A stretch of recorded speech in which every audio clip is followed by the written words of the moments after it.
Leiden is Leiden. Memimpin itu menderita. Haji Agus Salim episode kedua. Haji Agus Salim lahir dengan nama asli Musyidul Haq bermakna pembela kebenaran, di Koto Gadang, tanggal 8 Oktober tahun 1884. Di masa kanak-kanak, keluarganya merekrut pengasuh dari Jawa Timur. Panggilan sayang sekaligus hormat untuk anak laki-laki khas Jawa Timur termasuk Madura adalah Gus. Sapaan ini bisa berlanjut sampai yang bersangkutan berusia lanjut, khususnya di kalangan dekat. Contohnya adalah Gus Dur. Sapaan itu yang selalu dipakai sang pengasuh, sampai akhirnya malahan mengaburkan nama aslinya. Teman-teman sekolahnya ikut memanggil Gus lalu, Agus. Karena ayahnya bernama Sultan Muhammad Salim, maka nama Salim ditambahkan sehingga menjadi Agus Salim.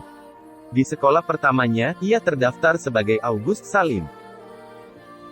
Ia mulai menimba ilmu di sekolah khusus anak-anak Eropa, Europese Lagere School, ELS, sekolah dasar paling bergengsi di era kolonial.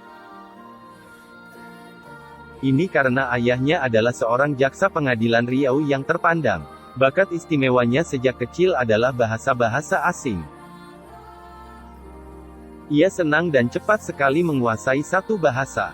Pelajaran-pelajaran lain dikuasainya dengan mudah karena logika berpikirnya sangat tajam. Begitu lulus pada 1897, ia melanjutkan studinya ke Hogere Burger School, HBS, di Batavia. Lulus dari HBS dengan nilai tertinggi saat berumur 19 tahun, Agus Salim mengajukan beasiswa untuk belajar kedokteran di Belanda, tapi ditolak. R.A. Kartini yang telah memperoleh persetujuan beasiswa sebesar 4.800 gulden tapi batal berangkat karena hendak menikah, berusaha melobi pemerintah agar dana itu dapat digunakan Salim. Ditolak lagi, Kartini terus membelanya dengan mengajukan permohonan ulang. Prosesnya panjang tapi pada akhirnya disetujui.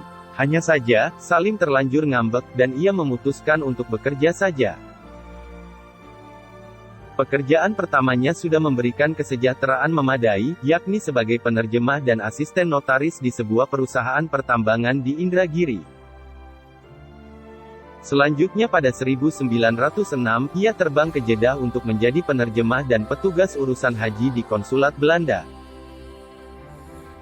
Atasannya Konsul Enskeltema, adalah mantan controller, semacam inspektur pemeriksa wilayah, jabatan setingkat bupati, di kota Welingi, Jawa Timur.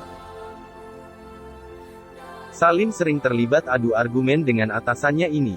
Meskipun begitu, semua pekerjaan dan tugas yang diberikan kepadanya selalu beres, jadi sama sekali tidak ada alasan untuk mengatakannya sebagai pemalas lalu memecatnya. Ia tidak dapat dicap sebagai ongeskik tidak berguna. Bahkan ia diakui mampu meringankan beban atasannya, dan ia dihargai sebagai asisten yang bermanfaat. Cuma, karena sering ngeyel, sang konsul suka sebal.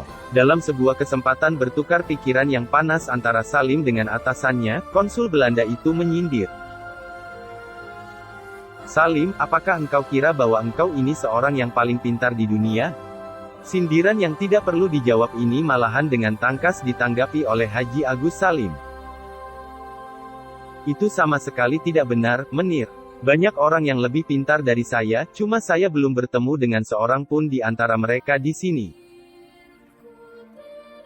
Si konsul tambah sebal. Tetapi apa mau dikata, ia tidak pernah menang debat. Oleh karena itu, alangkah lega hati sang konsul Belanda saat ia tahu Salim ditarik pemerintah Hindia Belanda untuk ditempatkan di Surabaya pada tahun 1911.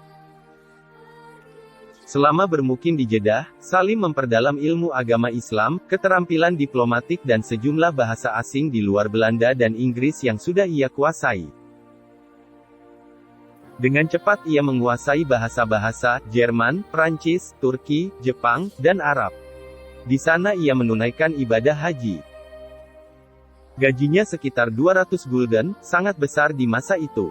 Pendeknya, ia sudah hidup cukup enak. Ia bahkan bisa jalan-jalan ke Eropa, terutama Belanda di mana ia pernah menengok Bung Hatta muda yang tengah kuliah di sana.